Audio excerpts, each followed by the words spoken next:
Di mana titik tidak masuk akalnya? Di mana titik tidak masuk akalnya? Emangnya doa bisa bikin duit turun dari langit apa? Awas ada mobil!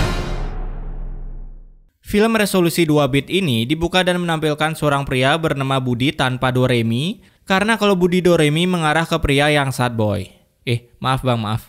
Yang pada saat itu entah apa masalah si geblek ini malah menyiram bensin ke rumah tetangganya, sehingga rumah itu pun hangus terserang naga COC. Lah, Anda kenapa membakar diri di sana? Saat itu tetangganya pun meminta lontong ke para warga, namun bukannya menolong, si figuran ini malah berbacot ria, "Juara motor!" Yang bahkan membuat otak saya pun sampai tiba-tiba ngeheng. Kalau satu rumah kebakaran, tapi kok ini bakarnya secara bersamaan, pasti apinya menyebar kemana-mana. Anak salah saya apa? Apalagi saat si Budi datang, bukannya memadamkan api agar tak merambat ke rumah yang lainnya, namun para warga malah memilih mengejar Budi. Rumah saya kebakaran, Pak. Ayo, tolong Pak. Nah kan, goblok. Itu rumah satu belum dipademin malah lari ngejar Budi. Terus ada rumah lain yang kebakaran, malah nolongin. Lah rumah pertama siapa yang mademin, semprul? Alhasil karena semburan naga COC itulah, seorang anak kecil harus dilarikan ke rumah sakit. Ibu yang tenang ya, anak ibu gak apa-apa kok. Lah, tumben. Biasanya langsung wasted. Kemudian keesokan harinya Budi pun bertemu dengan seorang man in black yang sedang mencari tanah untuk apartemen. Alhasil Budi pun dengan congornya langsung menawarkan seluruh tanah yang tersisa di kampung tersebut. Dan dengan kelihayan cangkem si Budi, ia pun berhasil meyakinkan si bapak ini agar mempercayai Budi sebagai calo tanahnya. Saya sudah setuju dengan tanah ini. Namun sayangnya saat si Budi menanyakan ke si pemilik tanah, ternyata tanah tersebut tidak dijual karena akan dijadikan kuburan. Di malam harinya, Budi pun mulai melakukan pemalsuan tanda tangan. Lalu saat pagi harinya dengan menggunakan Yamaha Pixonnya, Budi pun dengan santuy memberikan tanda tangan palsu itu. Dan si bapak ini pun mengira bahwa pemilik tanah setuju tanahnya dijual. Lah, terus sertifikat tanahnya gimana? Aduh kok gue bingung juga ya. Bukannya kalau jual tanah harus kasih sertifikat tanah ya? Masa iya tanda tangan doang? Apa jangan-jangan ini sebuah tutorial baru? Keesokan harinya si pemilik tanah pun datang dengan emosi karena ia merasa tak pernah menjual tanahnya. Bu, tanah ini semuanya sudah menjadi milik saya. Lah, segampang itu ya jual tanah. Terus kalau dia beli, uangnya mana Bambang?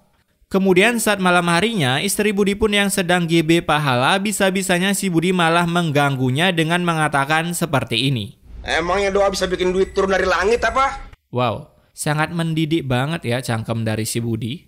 Nah, di pagi harinya, adik Budi pun datang ke rumah untuk melapor kalau bapaknya sedang sakit.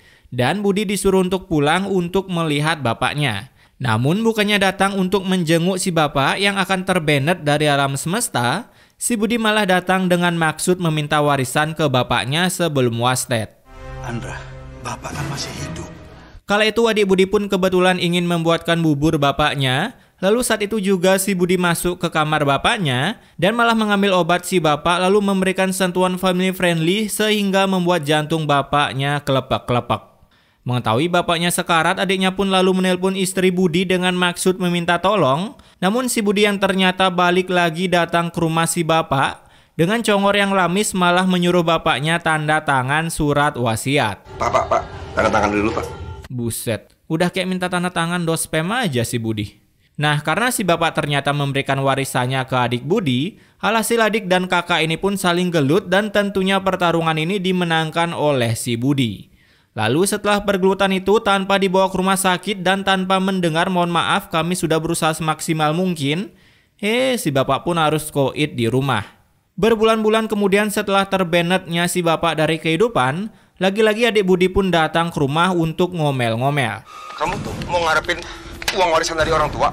Lah, ente kadang-kadang. Anda kenapa membicarakan diri sendiri, Bambang?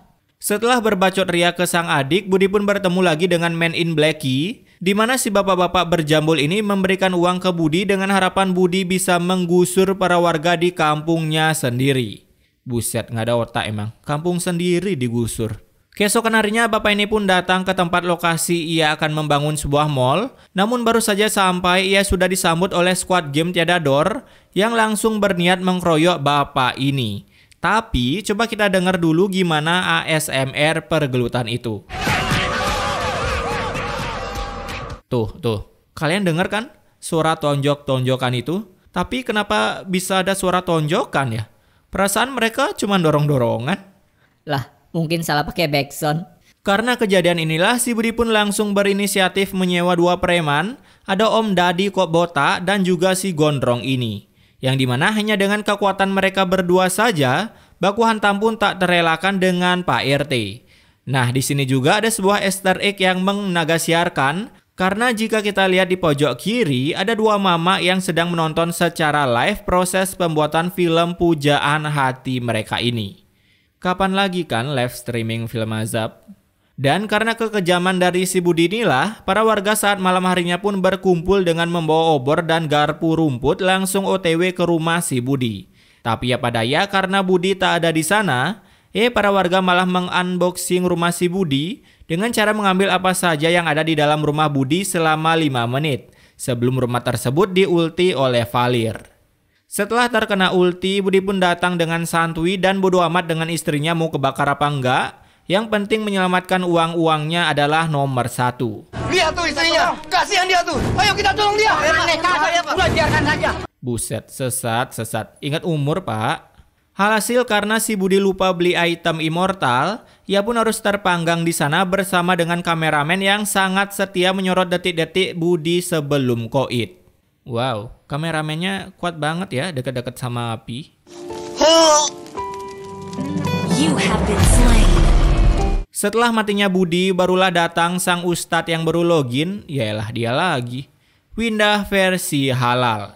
Singkat cerita, ketika Budi dimandikan, terlihat tubuh Budi yang sangat gelap seperti masa depan kalian. Sampai-sampai beberapa kali pun dimandikan dan diurut dakinya, Budi tetap saja gelap. Dan ketika Budi akan ditanamkan, tanah kuburan di sana pun tiba-tiba full seperti memori HP kalian.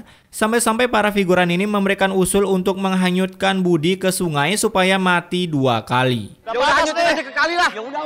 Ya udah. Sekali lagi saya minta istighfar. Ya Allah, susah banget kubur orang ini. Bakar aja Pak, bakar, pindah server kita. Namun karena Sewindah Basukarnes ini berniat GB pahala, para warga pun diharapkan terus menggotong jenazah Budi sampai ia dapat tempat untuk dikubur. Ada Pak, kami sono, pinggir tebing. Buset dah, lu mau ngubur jenazah apa mendaki? Setelah bertahun-tahun menggotong jenazah Budi dan sampai di pinggir tebing yang dimaksud, para warga pun akhirnya bisa menguburkan si Budi yang sangat-sangat membebankan ini. Tapi baru saja dikubur, tiba-tiba sebuah ulti Vali pun keluar membuat kuburan itu longsor, sehingga jenazah Budi pun harus jatuh ke dalam jurang. Dan si Windah yang baru saja sadar kalau Budi memang sangat membebankan, ia pun tak jadi GB pahala dan menyuruh istri Budi untuk mengikhlaskan jenazah suaminya itu hanyut di jurang. Kok hanyut? Jatuh ke jurang. Oke, pesan immortal yang bisa dipetik di sini, jika kalian penjahat dan rumah kalian dibakar oleh warga, sangat diharapkan untuk membeli item immortal terlebih dahulu, agar kalian tak tergedik oleh puing-puing rumah. Wow, tutorial selamat macam apa ini?